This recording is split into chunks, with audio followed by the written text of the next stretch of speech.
Well, hello, everybody. It is Wednesday. That's what they tell me. It is 8 p.m. Back to our regularly scheduled program. Uh, I love Jane so much, but there's a huge time zone jump that had to be made. We had a blast last week. If you hadn't noticed, today on the Facebook page we announced about 5 million different people all in one sitting. We have Billy and Richard Chismar got announced. Dan Franklin's coming to play. Who else got announced on there? Oh, we're doing our movie screenings. Man, the amount of stuff that got announced today was absolutely fantastic. So really excited. Hopefully you guys grab some tickets and come on down to Fright Reads and check some of these special people out that are going through that little queue over and over and over and over, which I believe needs to be updated. I'll take care of that soon. But for the time being, we do have some super awesome guests. If anybody doesn't know, I like ghosts. Hint, hint, wink, wink, nudge, nudge. I'm super into Ghostbusters. I'm into ghost hunting. I've been on several hunts myself with various assorted teams. Mobtown Paranormal, who I don't think is a group anymore. We actually have one of our staff members was one of their former team members. So I've gotten to do a bunch of cool stuff, and I'm absolutely obsessed with anything ghost hunting, anything that involves exploring creepy old places and asking, "Is anyone in here with us?" And you get a guttural yes. I'm totally into all that stuff. So when I was approached to have some awesome people, I don't think I hesitated. Uh, so I'd love to bring on Rob and Sarah from Get Haunted. And there they are. Yay, it works. How you guys doing? Good. How are you? I am great. I love ghosts and ghost busting if it's not apparent. This is See this is that? Me my too. comfort zone. We try not to bust them, but we definitely take people out looking for them. But Well, Ghostbusters started initially, they weren't busting them, they were just investigating their existence. right, They were trying to find concrete evidence, and that's where the sci-fi end took over. And they said, "I think I have enough readings that we can contain one." And that's when it got goofy, and we took a hard left turn there. But everything up until they were trying to get EVP, they were trying to get all these things, video evidence, yeah, different readings and meters to spike. yeah. That all that part was the most legitimate ghost hunting thing that happened, and that's where you guys live, is in that world. Each and every day. Yeah, that's the truth. So I, That I is live in the fictional world with the Ghostbusters, the proton packs and stuff, but I absolutely love what people in your field do. Mm. It's almost like watching the tornado chasers, all of that. Everybody's got their niche, but much like a tornado chaser dives in front of a tornado to get good video, pictures, readings, you guys are diving into haunted houses, creepy basements, old mansions, insane asylums, whatever comes around, and putting yourself in utter darkness and asking, "Is anyone else here with me?" So why? That's the first question. Why? oof, the why. Sarah, do you want to go first? You want me to go first? Well, I mean, the way he's describing it just I sounds know. so exciting. And I don't know if I think I feel like that's such a small part of it, right? Like you're sort of going into when people go out physically to do this stuff, and I get that part, but there is so much more to what we do that is actually outside of those locations, I think, and that is truly kind of digging and researching into thoughts and theories, right? Trying to learn as much as you can because the paranormal itself is so diverse, right? There, like you kind of said, you find your niche in this, and there are so many people that have different thoughts on what it truly is that's going on. And I think if you don't listen to all of that, whether you like to hear it or not, right? If you don't listen to all of it, you're not going to get the bigger picture of what could truly be going on. So I feel like we don't do as much investigating, Rob, as we do Yeah, the truth really the is, conversations. yeah, like in going out on so during our peak season, right, which is pretty much February through October, November, it's every other weekend. Then we go into what I call the dark months. So for people that don't know, we're not we're a company, we're a legit LLC. But we're not just an event company or a team, right? We are a community. Um, I kind of dreamt up the idea of Get Haunted while I was doing public events for another company years ago. Um, and I noticed, and I'm sure this is not limited to just the paranormal field, but in different fields, but especially in this field, what I noticed was that there's so many talented people out there, and they were all kind of working in silos, and it was very hard to go out. Like right now, Harry, if you ran out and said, "Hey, I want to get on a team," it's not that easy. People are No. very, they're very close knit, or they don't want to bring somebody new, or you don't have enough experience, or you don't have enough this, or you don't have enough that. So for me, it was challenging. I tried, and I'm like, I just want to get on a team here. And why are these silos there? Because we have incredibly talented peoples. So as much as everybody doesn't talk about the paranormal, almost Mm. everybody has a story, right? They're all like, well, I don't really believe in ghosts, but I had this weird thing happen, and they'll tell you a story. Um, and especially in this country, it seems like still a little weird to talk about for some people. But the point I was making was we have lawyers, we have video, editors, we have authors, we have really brilliant people out there that do have an interest in the paranormal, Yeah. and they either don't An have the entire time or don't know. organization. Yeah. Mhm. So how Yeah. do we get everybody working together? And that was sort of, the vision I had for Get Haunted and initially, and I didn't know Sarah yet. So just based on observations from what I had seen in the field. So I was like, how do we build a place where people can come? Because I guess the paranormal is so there's so many different viewpoints and belief systems and things that come into play Yeah. that can absolutely 100% affect your experience. But how do we get those people talking? And how do we get them investigating together? And how do we learn from each other? There's a lot of people out there that are like, think they know everything already. One of our first events that we ever did where we brought in another team was we brought in a team of deaf investigators, a bunch of beautiful women from New England. Name of their group was Silence Paranormal. For Oh me, wow. I don't know how Okay. they do it, right? I do not Yeah. like not being able to hear. But they came in and we did a bunch of experiments, and one of them was the Estes method, where they were trying to communicate via sign language, Hmm. and we were getting responses, right? And I'm like, wait a Huh. minute. So either we stumbled upon, right, the one ghost in Hudson Valley, New York, that actually could see and understand sign language, or there's something bigger, or something more universal. Yeah. Um, but the whole concept of Get Haunted is to bring people together, and we use our public events that anybody can buy tickets and come to, sort of as a way to connect with the community that, and I'm gonna say it, Sarah has really put together. Sarah's got a way of interacting with the community that I just can't do.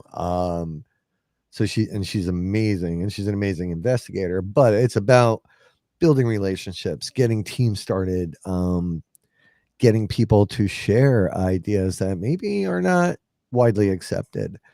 That's really what Get Haunted is all about. Um, that, and I make a lot of merch for people. So, Got, so yeah, gotta love the merch. gotta love merch. Yeah. Um, It's always good to have a good logo that you can, as you're wearing on Mhm. your head. It's always good to have a good you logo need it, and you can everybody, flaunt. and Sarah will tell you, like everybody should have a brand that they're pushing out there. You just get your name out there, get noticed. That's really what it's Yeah. all about. What? Oh, That's a great origin story of, how, you know, how do you become Get Haunted? I mean, you just found a bunch of multifaceted people and just smashed it all together, and here we are. Let's, and that's so was fascinating. was not quite that easy, No, I Harry. wish Oh, it was. sure it was. It all just perfectly worked out. To anybody That's right. watching, it always just perfectly works out. That's Just right. like anything. It A worked out. beautiful plan always works. Exactly. It did work out exactly how it should have. I believe that, right? But prior to about 2008, I wasn't a ghost hunter guy. I'd watch the shows. I didn't really disbelieve, but I really, as far as I knew at that point, or as far as I could remember, I really didn't have a big paranormal experience. Later, in this journey, Sarah's helped bring me back to figure out some other things that I was like, okay, now that's maybe some of that makes sense. But when my dad passed away in 2008, my daughter was a little over 2 years old.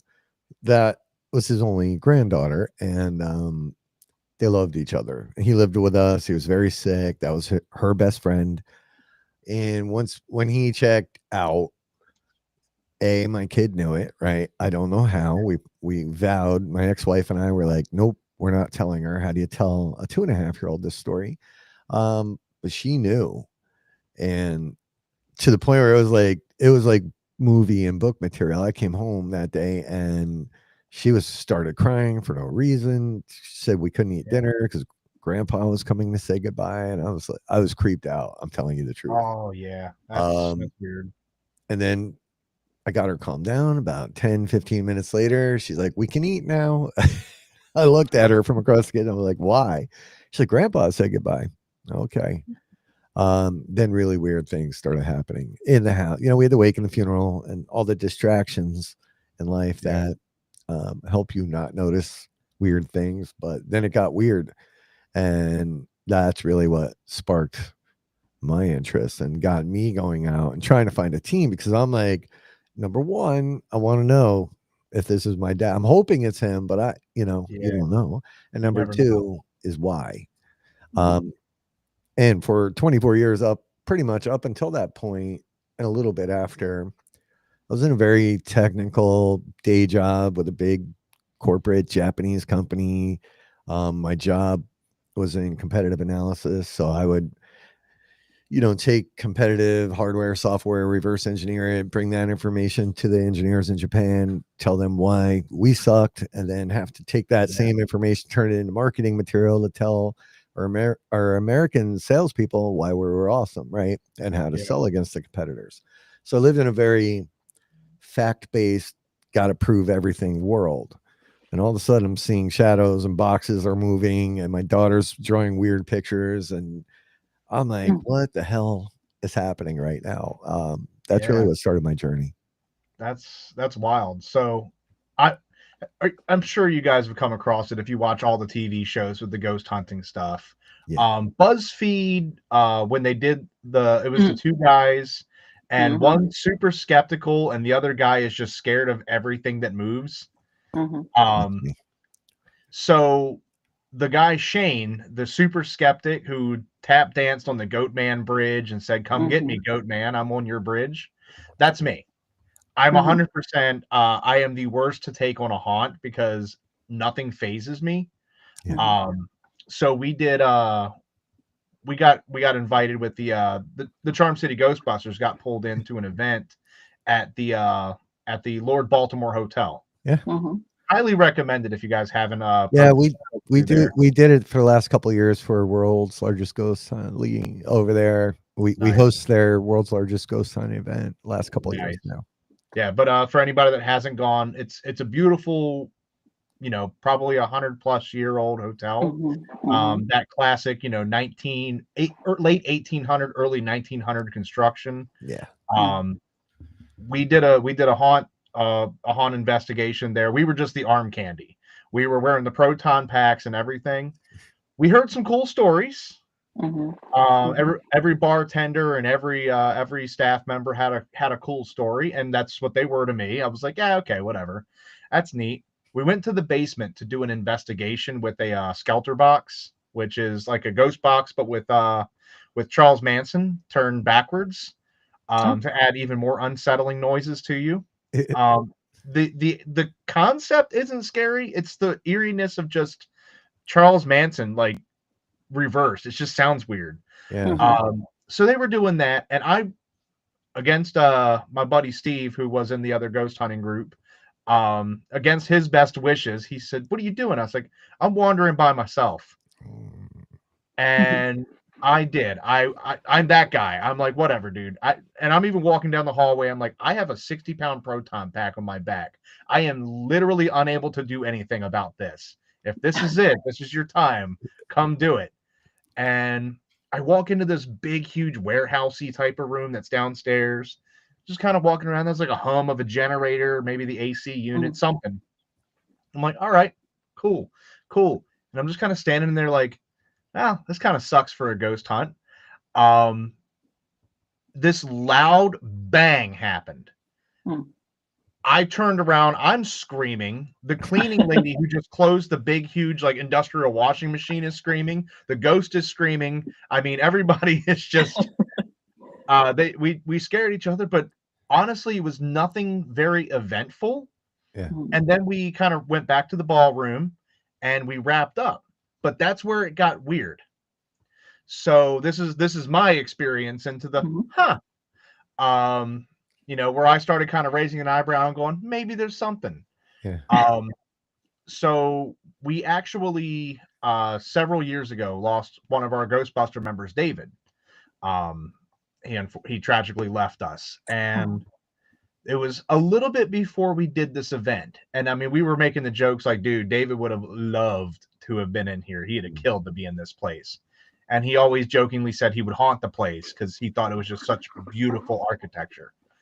I went up and talked to their medium, and I said, hey, just out of curiosity, we were using one of the devices, one of the dictionary library tools that you can pull up words, and it pulled up a couple of specific words.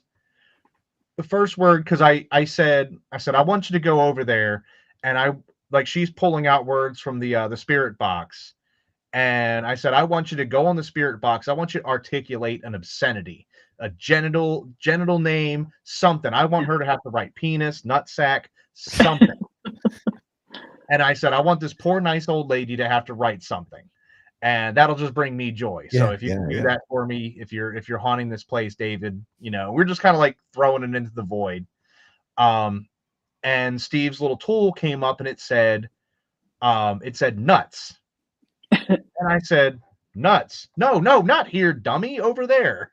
What are you doing to me? We don't want it over here. And then he said, well, that's a good response. That's a reactive response. He says, we need a follow-up. And I was like, if you're really David, give me a clue that it is really you. And the next thing it came up with was British, which sounds really, really like, okay, cool. You're just pulling up words out of the dictionary. David was from Great Britain. Okay. And that is a very key, like, where I think the two of us kind of went, oh. So we went over to the medium. We let her know that we were over there playing Ghost Hunt the home game in the corner. Hope that didn't mess up your thing. And I said, yeah, we were getting a few hits. One of our members passed away not long ago, and he always said jokingly that he would haunt this place. So we were over there doing our thing, and sure enough, we got a couple of weird hits. She said, I did sense a newer spirit. Did your friend hang himself? And I was just like, boy, that's oddly specific. You could have said car, old age, colon cancer, which is apparently taking everybody. I mean, like, you could have picked anything out of the air. And she said she was feeling a little bit of tightness around the neck and a lot of remorse. And we had this like moment. Well, then it got even weirder. So we go and we try to hunt through. We borrowed some of their toys and started, finding that they had really good Wi-Fi on 3 or 4 of the floors. Oh, yeah. Yeah. We gave up, and we all hung around till, like, I think 1 o'clock in the morning. We all scooted out. And one of our guys, Ross, stayed behind with his son. And when he was staying behind with his son, we got a text message. And he tells us he was just so enthralled with it, and his kid was just over the moon with it. And they just needed to ask all the questions. Well, we got to talking to the other medium who could kind of visualize things. One lady, she could feel things. She was an empath, I guess, and then the other one could kind of see things and visualize a few things. I don't know. Again, this is me just going, sure, why not? I'll take your word for it. The lady that could see and visualize things was walking around the top balcony of the ballroom, and she said that she saw a nice gentleman that kept watching, like his attention was focused on the Ghostbusters. When we were clustered together, 3 or 4 or more, he was always vividly watching us. And Ross said, "Well, what did he look like?" Like, well, he was very well dressed in a suit. That's all I can really. He was middle aged, had a suit.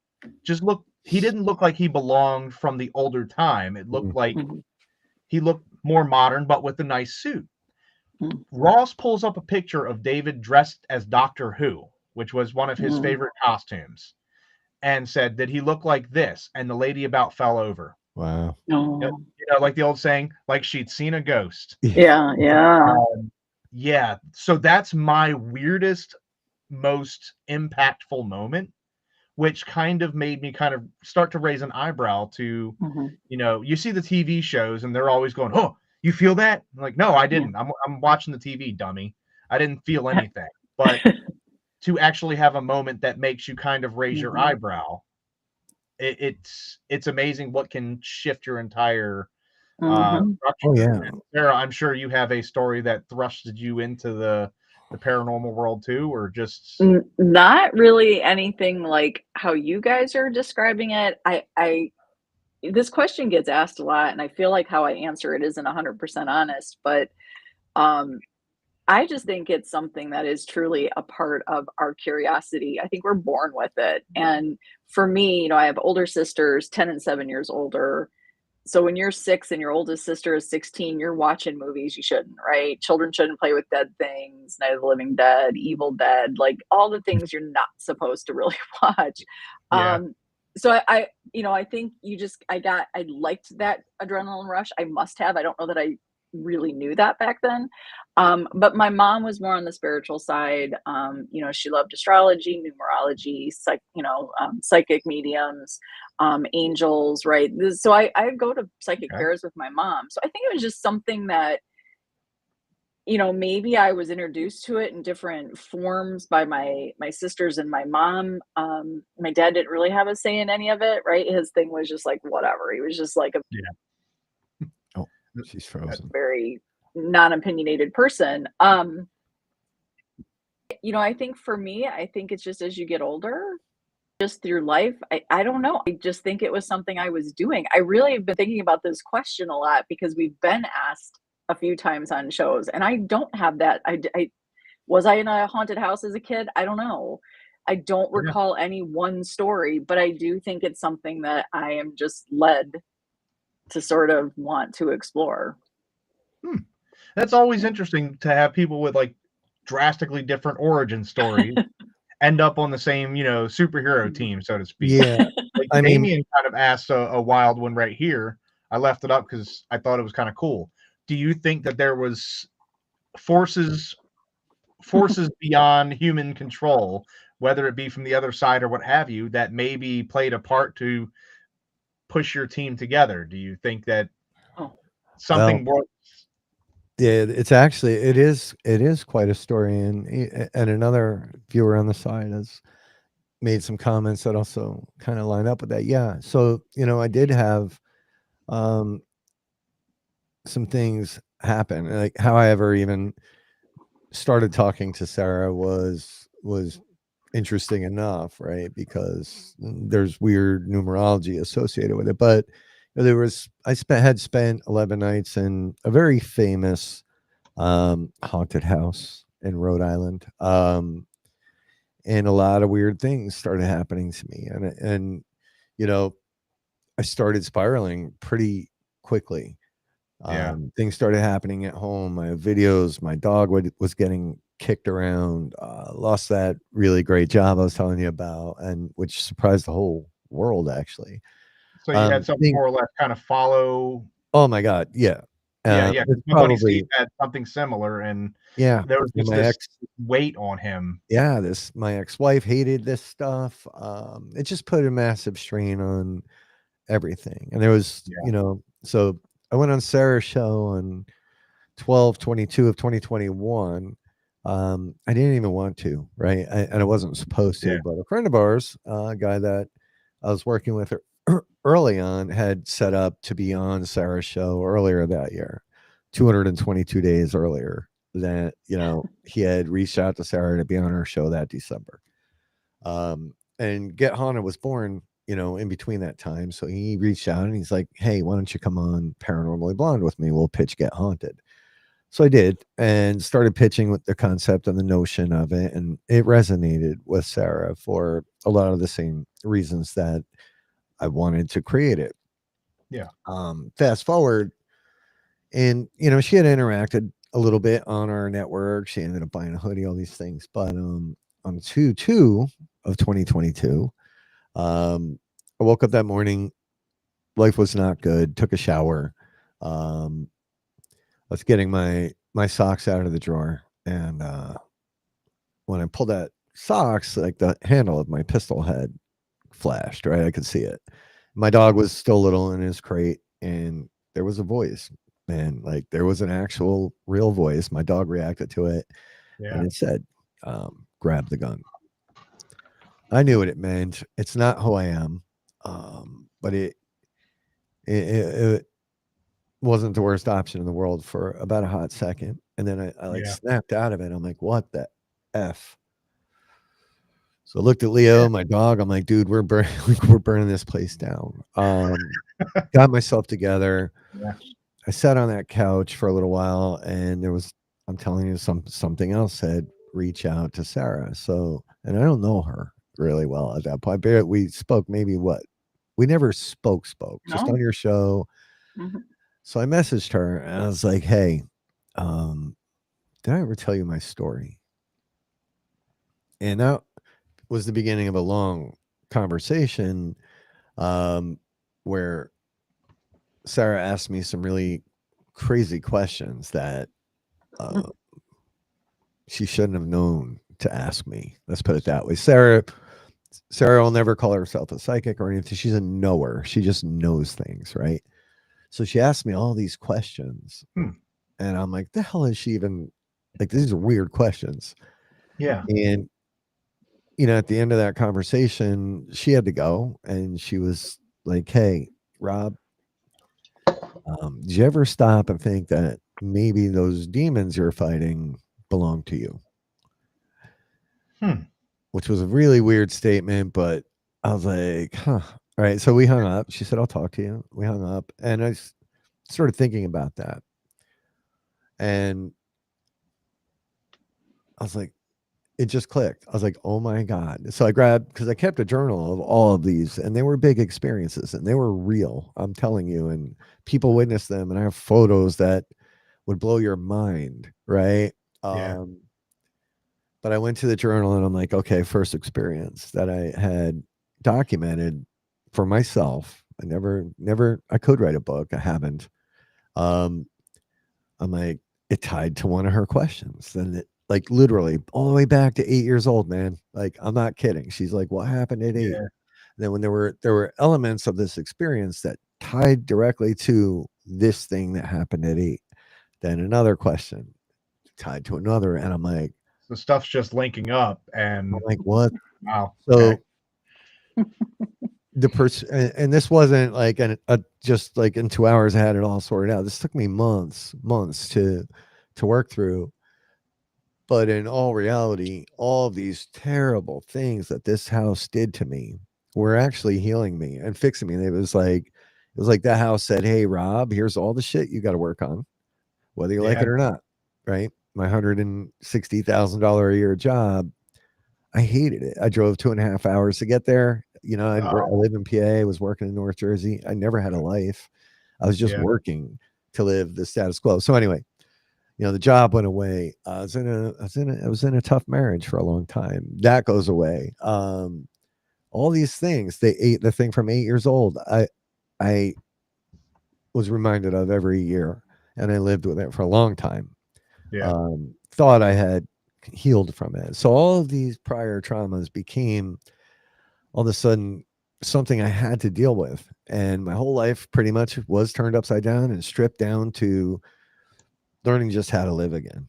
So, this lady right here, quite literally saved my life, man. Wow.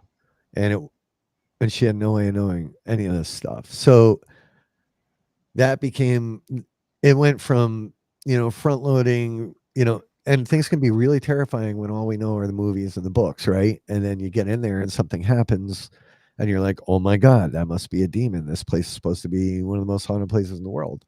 And I think it is.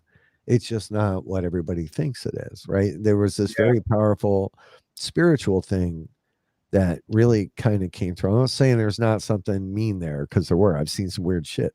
Oh, But yeah. if we go in front loaded like that with these stories, everything that happens, anything that happens can be scary. When I think and believe in it, quite honestly, it's probably a better way to look at it is that house was trying to help me and it wasn't trying to hurt me. And it did. It changed my life. It helped me get haunted going. So then I was, we were in business for a couple months before I asked Sarah. Sarah came on as social media manager. Well, she sent me an email. She was like, "Hey, you suck at social media." She's like, "I'm your social media manager now." I was like, "All right." And then a few There you months go. later, she had pitched a bunch of different ideas, and she was growing the page and the business for me. I was like, can you just please be my business partner, because I can't do this alone. So that's how that happened. But Oh. so to me, the paranormal, and thank you again for the millionth time, Sarah, has become more than just a ghost story or the history tied to a specific building on a location. And forgive me, Ferenc, Gregor. Yeah, I was gonna say Ference. I was gonna pull. Geez, that's a big old comment, and it's even got the dot because it's not gonna fit. But it's a 1,000,000%, I But believe. but Point. Ference is a seasoned person as well, with a lifetime of experiences, and dude's been there, done that. He probably knows half of the dark spirits. Nice. They know him by name. Yeah. May George Wendt rest in peace, but he probably walks in and they give him the Norm treatment. Ference is that kind of guy. But I was kind of going to pivot to this question before we switch gears to a new topic. But yeah, what it says for anybody that is on the other end of it. The comment is asking, do you feel like people are forcibly trying to get a connection? They're looking for that, like, not to say like that biblical reference, but they're looking for that like concrete, I know what a ghost looks like because Hollywood has told me what it looks like. Or should we start paying attention to like little details and the little background things and the nuances? Is that why, is that the big thing? So are people too fixated on what they've heard in Hollywood basically, or should they shift gears and be more open? Like, I mean, you really just kind of hit the nail on the head with your story. Yeah. You should start paying attention to the details. But what are your thoughts? Sarah, that's all you. Well, this is such a great statement, and not really a question, because I think you're exactly right. I think that the unfortunate part is this, too many people are looking for evidence, right? And the TV shows, we don't stop and just go, that's an entertainment thing, right? Like we're watching these TV shows, they have to make money for the network. We all know if you're out there investigating, you're just not getting a lot of what they're getting on TV, and that's okay. So yeah, I think that we focus on the evidence and we don't give enough credence to the experience, and the experience is a lot. There's a lot of personal things connected to that. Am I frozen? You were for a second, but I was like, oh, Okay. she froze. I bet it was going to be something great. It's always on the crescendo every time. Every time. I think she I'm shares trying an not to internet connection with Brian. The most important thing to remember is this: don't. Exactly. Oh no! Oh no! Don't do what? Don't what? But it is. I think that so many people try to imitate, Yeah. you try to imitate the YouTubers and the TV celebrity, reality stars out there. And in the meantime, we're so focused on that side. I think that we're really supposed to be focused on the living side because I think Yeah. that's the stuff you can truly, right? You can truly prove.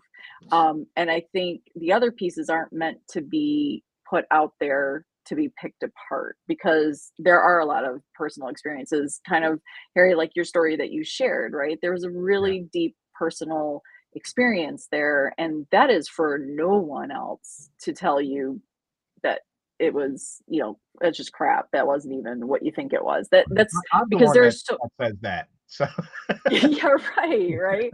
So yeah, and if I'm I going, huh?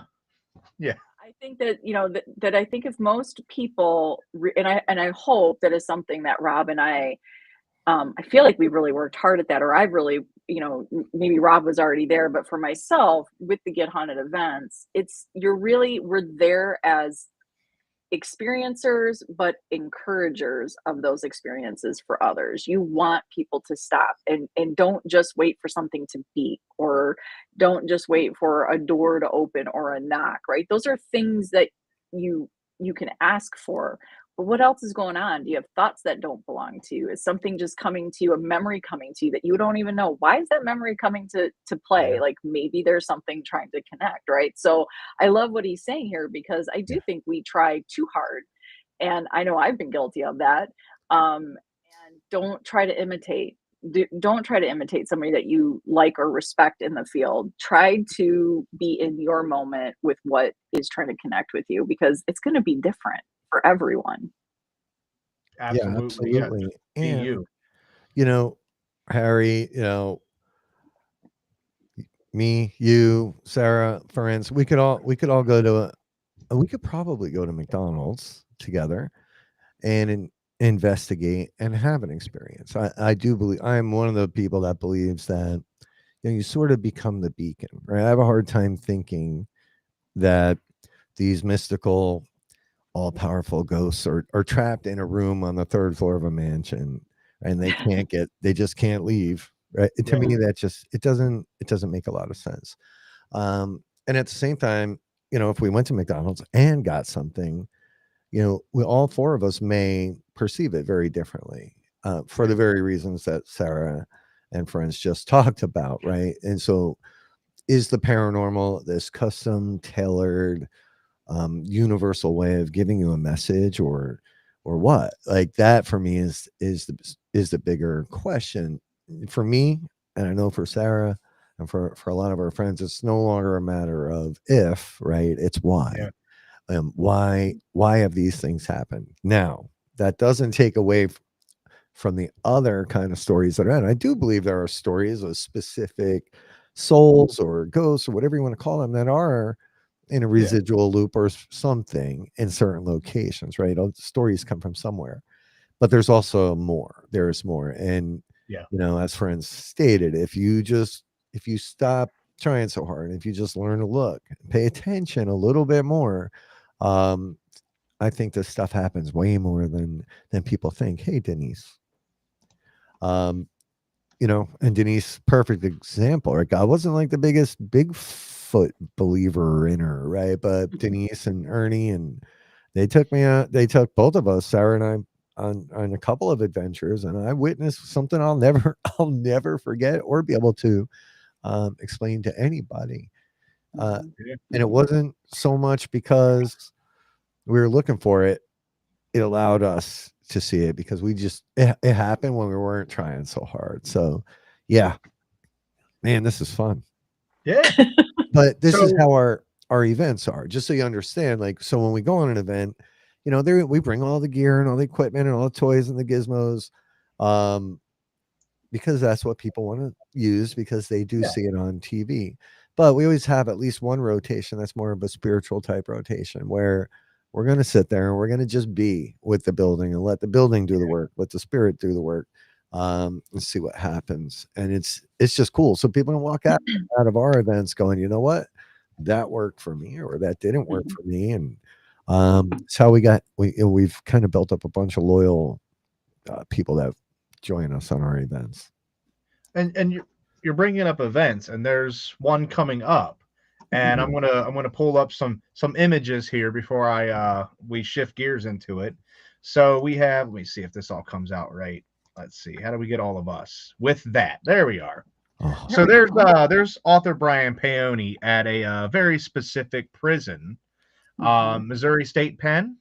There's a little something happening with Brian and you guys coming up. Yeah. Which is going to be super awesome. Let me see if I can get the other picture to cooperate here. Let's see. Got it up here. That's a great one. There's Brian hanging out in very spooky room there.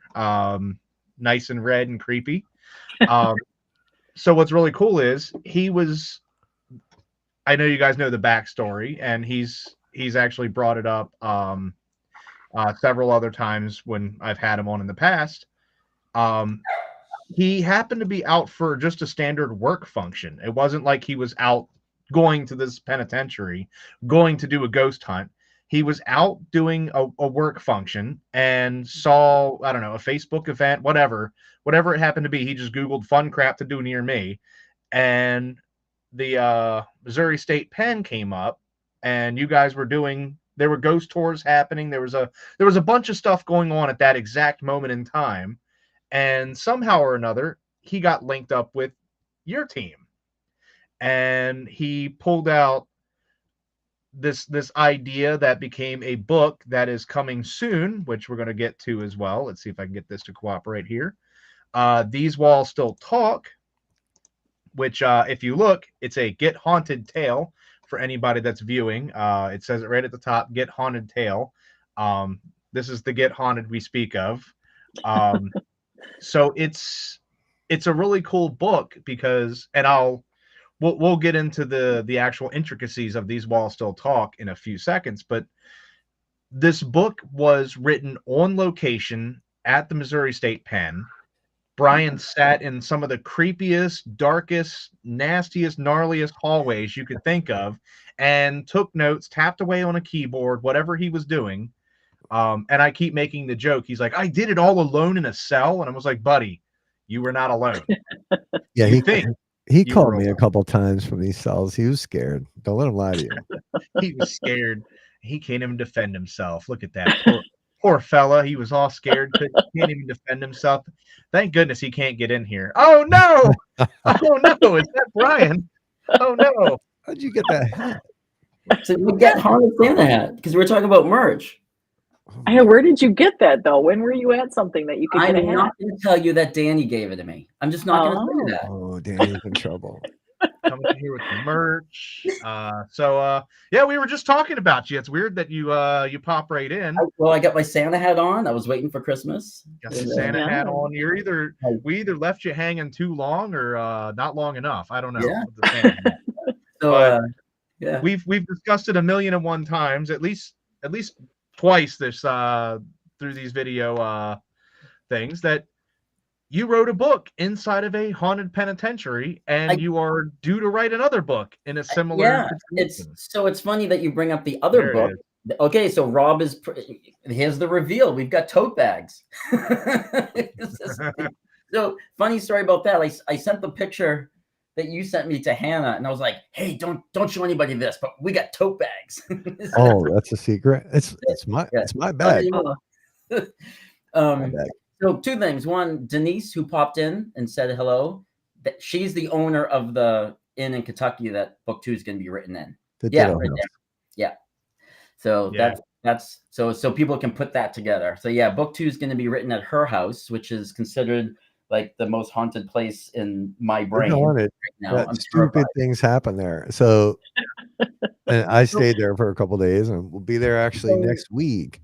Yeah, I'll be there with you. Between the two, we were discussing the difference between the two. So with MSP, you weren't alone. You could have been alone in that section of the building, maybe that building for a short spurt of time, but you were never alone.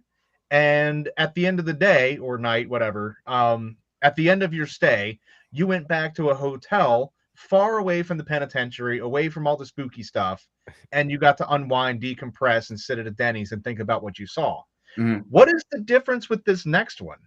I'm terrified because I don't get to leave. And oh, there's Ernie. Okay, so there's Denise's husband, who that's the team that's been tormenting me. I started a group chat, a group text message with them, and they randomly send me like gifs of like creepy children with like no eyes, and they're waiting for Uncle Brian. Like they literally to me. Look, he just wrote that kids can't wait to meet. Seriously. So their house has known for like giggling children like under beds and like crawling into bed with you while you're sleeping. I'm terrified to go there, but I'm going to be there next weekend with Rob and with Get Hunt. So if you want to plug the next weekend event. Brian became my agent earlier today, just so you know. Like, this guy. Yeah. So we have Sarah. Do you want to pitch the trifecta? We do. Well, yes. On May 31st through June 1st, we're going to be at the Real Ditto House, 1841, for the trifecta, and that is a Bigfoot, ghost, and CE5 experience. So we not only have the Real Ditto House, but we also have Fort Duffield, which the PAX also run for events. So to be able to have both of those locations, and the Ditto House is considered the most haunted house in the state of Kentucky. And then of course you have Denise and Ernie, who are two of the most incredible people that you can meet, truly. But this all weekend crying and trying to probably spoon Rob because I'm terrified of the giggling children I'm hearing from the other room. And I'm going to be getting text messages now and then going, so yeah, what are you doing right now? Just keep my mind occupied. There's a kid laughing, and I don't know where he is. You know, I'll let you finish the pitch 1 second, because I do want to put out there that I'm not scared to be there next weekend because I'm going to be with all of you guys. Mm-hmm. I'm terrified when I'm going in July to write the book, and Denise and Ernie are like, Brian, you do know we go to work every day. You're going to be like, we got to leave you behind, with the salesmen and with the kids. And the kids do things while they're at work because they take pictures and send it to me of what they find when they get home. Like the kids draw on a chalkboard and crap. Yeah. So like I'm going to be there by myself. They're going to come home. They're going to find me on the front porch with my bag packed, wanting a ride to the airport. That's going to happen. Oh, look. I'll be out by the mailbox. Look what Ernie just wrote. Yeah. This is the torment that I get in all the time. And that room is the furthest from the exit. So like, there's literally no way to run out of there. Oh man. Yeah. What's the well, let's go back to the trifecta. Sorry. That's okay. The trifecta basically is an opportunity to see the connections through all of the paranormal, which do include the cryptids and the CE5, the alien activity, or UFO activity. So we're going to be working with the PAX, that's Pac-Man Paranormal, also the Black Wolf Paranormal, that's the Eskies, Todd and Leanne. Of course, the Squatch Man, Greg Yost, is going to be there to lead us on the cryptid part of this excursion, which is going to be super cool because that is talk about his niche. He has a beautiful relationship with the forest people, as he calls them, and they seem to show up every time he goes out. And then also Christopher Lee Jansen. He's going to be leading the CE5. He is a psychic medium, does amazing readings, and he'll be doing sound baths to sort of get us in the mood and call on what might be connecting, because Bigfoot and UFOs go hand in hand most of the time. So it's going to be this particular event, although it's it is a lot of investigating, so to speak. It really brings out big conversations. So it's really what this particular, Brian, you'll really get a good feel for Get Haunted, I think, at this trifecta that you've never really seen before, because it really is getting a lot of great people to get out and have big conversations that lead to bigger thoughts and theories out there. So it's gonna be a great weekend. So the reason why, one of the reasons why I'm coming next weekend to be there with you guys during this event was because because Ernie and Denise's house is kind of a Bermuda Triangle of stuff. They even have a picture of a fairy that they caught in their backyard that she texted me, right?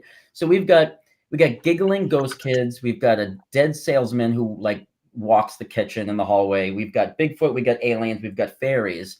Like, you can't make this stuff up, right? So where These Walls Still Talk is very specific to MSP and very specific to the ghosts that we find there, right? The big boy ghost is in it. All the peekers are there. I very much kept to the MSP lore.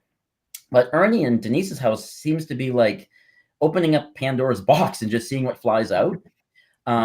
So I felt that if I just went to the house with my laptop and said, okay, well, I'm going to write the next book, I don't think I truly would understand the house. That's why Denise and Ernie invited me, to come next weekend.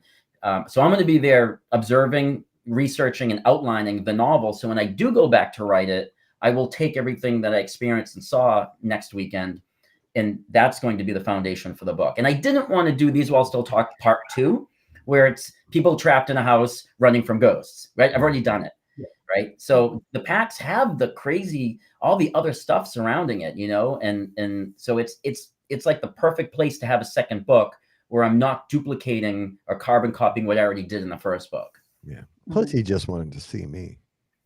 Probably. Only I could be the big spoon this time. So, and I've been waiting to be the big spoon for a year, Rob. Oh, you think you're going to be, but yeah, I mean, it sounds like that's all coming up on this. Is it this weekend? Next weekend. May 31st. Following weekend, on the 31st. So, yeah, I fly out a week from tomorrow. Wow. So I was gonna say, you guys are really busy because at the end of next month, end-ish, you have more stuff going on. You have a particular book that we just talked about that should be coming out. Me? Oh yeah, the book release party is. Yeah. All right, it's a book. All right. I got distracted. By the way, Brian, so you wrote this book called These Walls Still Talk, and it dropped middle end of next month. What's on the bag. You made this book, and you're doing, as opposed to just sitting at a bookstore, that guy right there. Yeah. Rather than sit at a bookstore and just scribble on a bunch of books and say thank you for coming, you decided to up the ante and go to the heart of the source. You go to the you're going to the Missouri State Pen. Yep. Where you have how are tickets? Can people still get them, or are you getting kind of dicey at this point? Yeah. So tickets, so the tickets can be bought through Get Haunted's ticket, whatever they use. But you're a horrible manager, Brian. Horrible, right? I don't want to say the wrong word because I don't want Rob saying it's extremeticketing.com/tickets/These Walls Still Talk Missouri State Penitentiary and a whole bunch of numbers and whatever. All right, Harry's hired. You're fired, Brian. I don't ask these questions, Brian, because I don't know the answers. These are all everything I ask is rhetorical. Yeah, you can go to gethaunted.com. If you click on events, it's also under you there. Can go to you can go to brianpaoni.com, and the banner of every single page on my website is a link to bring you to the ticket site. So you can click in the comments that are right there. Right, I'm looking this way. Yeah. Yeah, I would say whichever side they land. Yeah. Ryan said he's looking for the Get Haunted ticket thing, but it didn't come up. He's being a comedian. Ryan, yeah, he's being funny. Yeah, Ryan thinks he's funny. You don't even got to search. I made it lazy proof. You can click the link.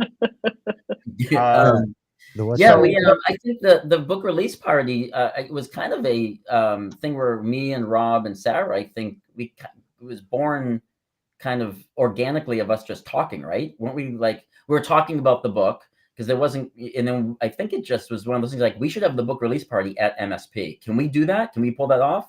Yeah, let's, and then we just, when we presented it to Sheila, the prison boss at MSP, she was thrilled, so. Yeah, it's an enormous location. We have 4 buildings, including the gas chamber there, which I don't particularly love the gas chamber, so I don't spend a lot of time down there.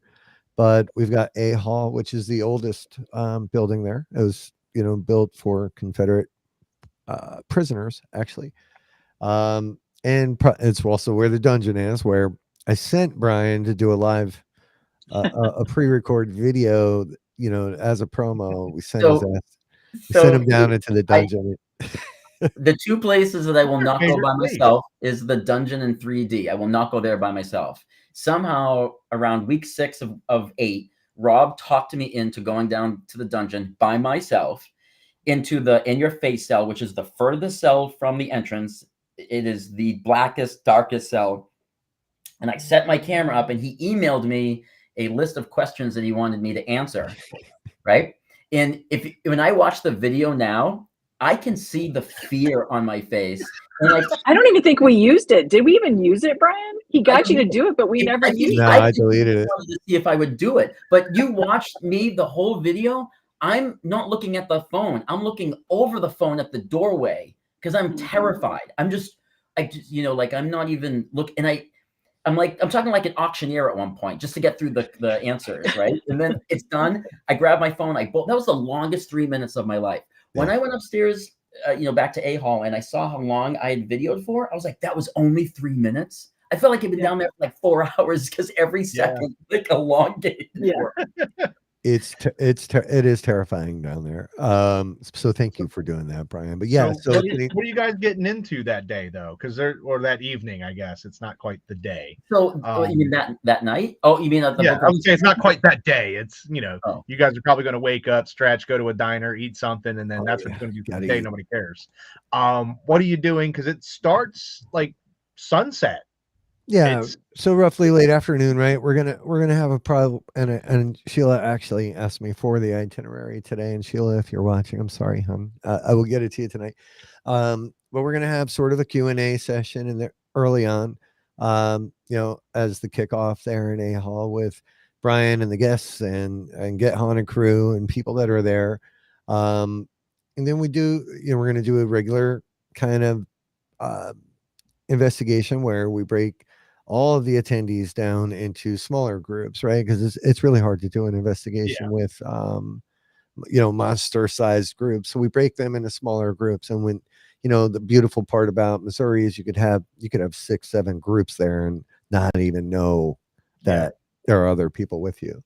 And we'll send them off. We'll do some rotations around the prison with the different techniques and styles. And hey, Sheila, see, she's watching you. The different techniques and styles and methodologies that our people use. And we're probably going to throw Brian to the wolves a little bit and have him lead at least a couple experiments at some point.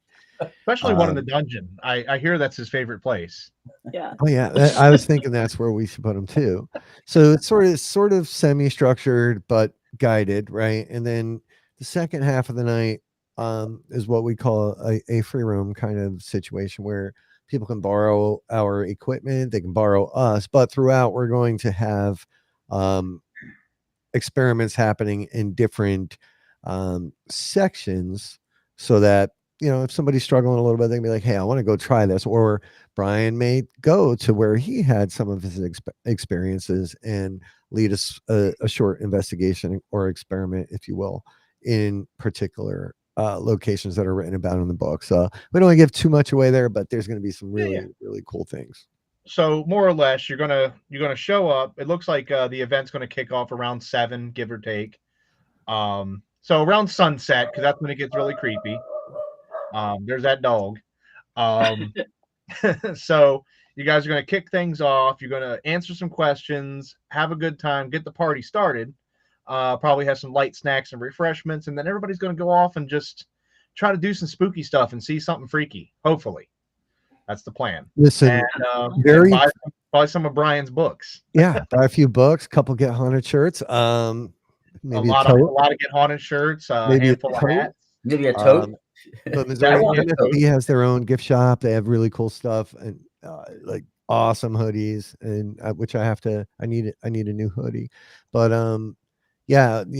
MSP is one of those places. I don't guarantee anything ever, but I've never been to Missouri State Penitentiary where somebody didn't walk out of there needing to catch their breath. You know what I'm saying? Needing like a moment to be like, what just happened? That's I don't know. Maybe I'll have to come out there. Yeah, see, you can't be the cooler, bro. You got to come out. We'll put you out there, and I'll go. I told Brian, I said if I was able to swing the plane ticket and the time, I would go down there and walk just bold face into that dungeon. I can't guarantee how I'll come back out. Yeah. But allegedly, Yeah, I'm going to walking come in back is out completely okay and be like, "What were you so scared of?" yeah, But I'm walking pretty sure I'll go in there and be like, "So anyway, the restrooms are which direction, and I need a change of pants." yeah. Yeah, walking in is the easy part. Not running out is the hard part. Yes. Yeah. You know, it's just as Hannah just mentioned, the history there is insane. You know, you've got the museum aspect across the street, but you walk in, it's one of the most menacing places. Like when you pull up, you're just like, I'm going in there. It's like this medieval fortress looking. And Brian, is that the one that's used on the book cover? Yeah, Did so you the actually front photo cover like is the bottom There part you of the go. front cover. That's the entrance. That's what you see when you pull up. And it And just believe it or not, menacing looking. they use green lights in the windows on the property. So even though that is doctored, you know, for a little bit more pop, It's heightened a bit, yeah. it's not too far off. No, it's not. To and include all the ghosts looking through. yeah, the ghost looking through. You know, I really wanted to make sure in the book as an author that I nailed how that place feels when you approach it for the first time. Because I know that you know, there's gonna be a lot of people who read this book who will never get to MSP in person, right? And I really wanted to give them that sense of like looming ominousness that the building gives. You don't, you know, you can't describe.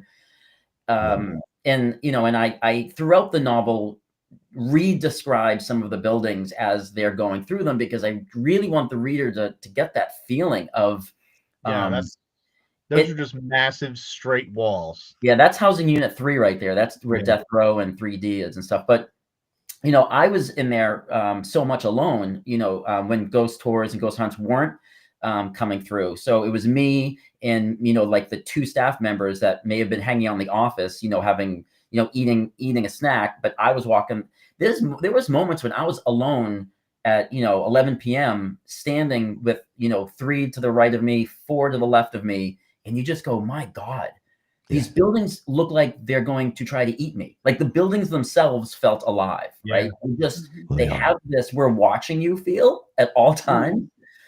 So that was, I tried to put that in the book. I tried to give the reader that sense, that claustrophobia, that suffocation feeling. You feel very small next to those buildings. You feel like they're when you walk into those doors, you feel like they're eating you. You know, it's the belly of the beast. And it sounds like a really awesome event. I like I said, I it's something that I did look at my calendar and everything. I was like, I can't. I want to though, but maybe I'll do the creepy kid house one. You know, I'll come down there with you and keep you company. Big spoon. Sorry. I'll come down there and instigate the kids, and then I'll leave. Yeah. So I did have one random question before we wrap it up. So you mentioned that, and I know you showed me the pictures and some of the evidence of the kids with the chalkboard. If you leave your laptop open to go, you know, I don't know, take a leak, go get a sandwich, whatever, what is the likelihood of them tapping on your keyboard, or do they just like talk? Denise, Ernie, do you guys want either of you want to answer? Is there a chance that they're going to tap on my keyboard if I leave it open in the room? Because I'm just thinking, like, if it's I mean, the laptop with opened up to Microsoft Word, what have you, is a communication medium, right? Much like the chalkboard, a pen and a pad, whatever tool that you would use to communicate, or voice recorder, what have you. It's all the same thing, just different format. Yeah, well, so really quickly, like before, you know, if they're going to answer, at MSP, there was a night when I walked into A Hall to sit down to write, open my laptop with 100% battery. And I got, I don't know, an hour in and I was at 2%. And, you know, so MSP will drain your stuff. So let's see what they're saying here. The kids are very likely to type something. Okay. Wonderful. I would have, you know what you should do, Ernie, if you're still watching, call Brian, leave your cell phone in the kids' room, and just you know, we've done this experiment at different locations. You just put a phone up in an empty room and listen on the other end. And see if you hear them in there. Oh. I would never go back in the room. That's why you should do it. I don't even need that laptop anymore. Just that's it. Oh, yeah, Denise. I actually think I showed Harry. Did I show you the picture? They balanced a marble on the side of a wooden box. The kids. I haven't seen that one, but I would like to. I can send you You've been that. sharing Yeah. me all the spooky stuff, and I'll I'm text all you that about it. photo. Yeah, they came home and they had balanced a marble. Like, well, it's wild. Like, It's there on a box. That's wild. But yeah, I honestly I think so Ryan has a good suggestion that it should be live streamed.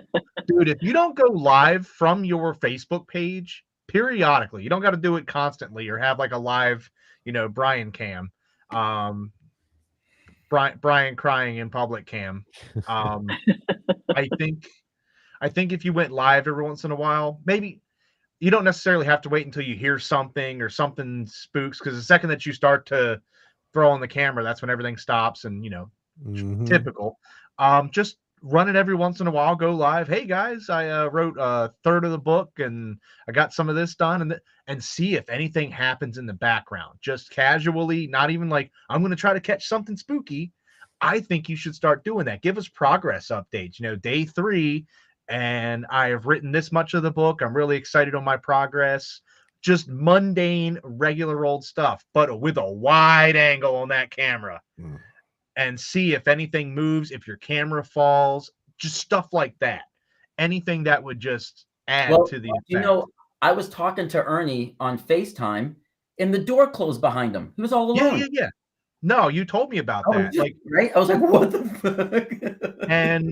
And that's the stuff I think would be like, you're just sitting in there talking about like, yeah, so I wrote this. I'm really proud of chapter 7.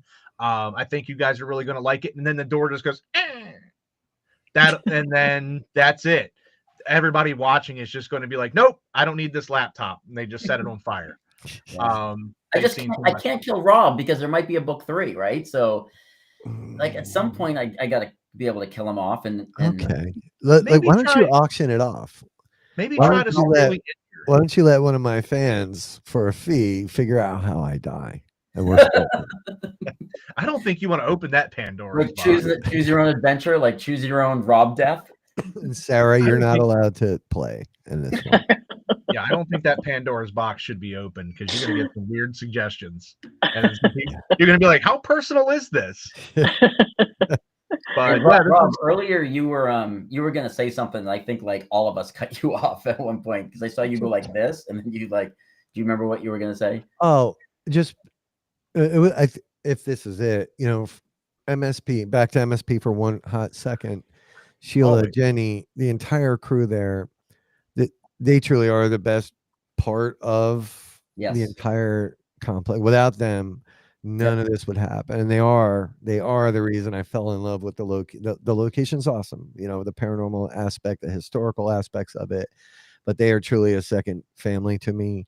I know to Brian now to the point where I'm like getting jealous a little bit here and there. It's pissing me off. He's stealing my friends, Harry. He does that. They are some of the most wonderful people on this planet that you will ever meet. They love that building, all the buildings there, and the history of MSP, and they would do pretty much anything for it. I can't wait for Sarah to meet them. I can't wait for I kind of can't wait for June 21st. I can wait for the drive because I am driving out there. Oof. Yeah. Someone has to bring all the merch while everyone else is in first class. I heard there's a tote bag. Is there a tote bag this time? Yeah, there's. Oh, this is the prototype. One of them. We've never seen this tote bag on the back.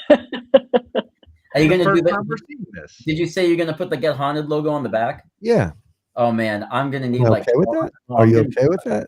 Oh my god, it's so awesome. Are you kidding? Yeah, we're gonna do the bee in the skull on the back, and we're gonna do black versions of this, white, natural. Yeah. We're gonna have shirts. We're gonna have it all. And whatever you got left over, if you get, for whatever reason, I'm pretty sure all those bags and shirts, the hats, everything will go. Bring it to Frightreads. I guarantee you that people will beat the door down to get this stuff out here.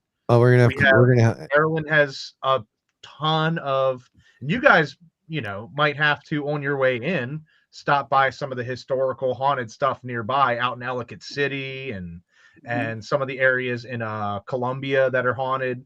They got a lot of really neat stuff out there, like old timey, just spooky stuff. Awesome. So it'll be a good I'm time. excited to see the DeLorean finally. Thank you again for having us, Harry. Yeah. Like truly honored. Totally appreciate. We won't mess it up. I got to do this with Heather Graham. What was that last year? She invited us down to help with her. She had a book writing convention, and we stayed in like the Hotel Monteleone in New Orleans, and we did like an investigation with all the writers. It was really cool because we had a lot of writers that write paranormal, romance or fiction, who never really interacted with the community on a level like that. Like we literally did a ghost hunt with them, and they loved it. We were able to answer some questions and give them some ideas. So I think we're gonna make a cool addition. Unfortunately, I know we have to sit next to Brian, but I know. Well, that was, it's what it he is. said that would be the best punishment for you guys. I didn't agree with that, but The DeLorean. you guys. I get to I sit think in it's that the thing. DeLorean's the only saving grace. But you guys will be there. We're gonna have an awesome group of people. You mentioned Heather will be there. She'll be up there with Caprico's Books, hanging out with some fantastic authors in that little cul-de-sac. I'll try to put you guys in a respectable distance so you guys can hang out with each other and bug each other. But cool. we're looking forward to an investigation panel where you guys do basically this, but on a stage in front of a bunch of people, and tell some cool stories. It's gonna be a blast. So if anybody is still watching, I'm sure you guys are, go to frightreads.com, see all of the great guests, see all of these wonderful people. Check out, I put up a bio, and if that's not enough, click their link. Go view what they wrote, what they did, where they were at, what they acted in, whatever respective medium that they've done. Check them out and get your tickets and come support all of these amazing artists, actors, talented investigators of any sort. We're going to have a blast. It'll be fun. September 13th and 14th at the Howard County Fairgrounds. It's going to be a blast. So thank you both so much. Thanks a lot, Brian. But seriously, thank you three for taking some time out and entertaining some questions and all of these great people that chimed in. And I look forward to seeing you guys in person in a couple of months. Same. Thank you. Same. Thanks everybody for watching. See you next week.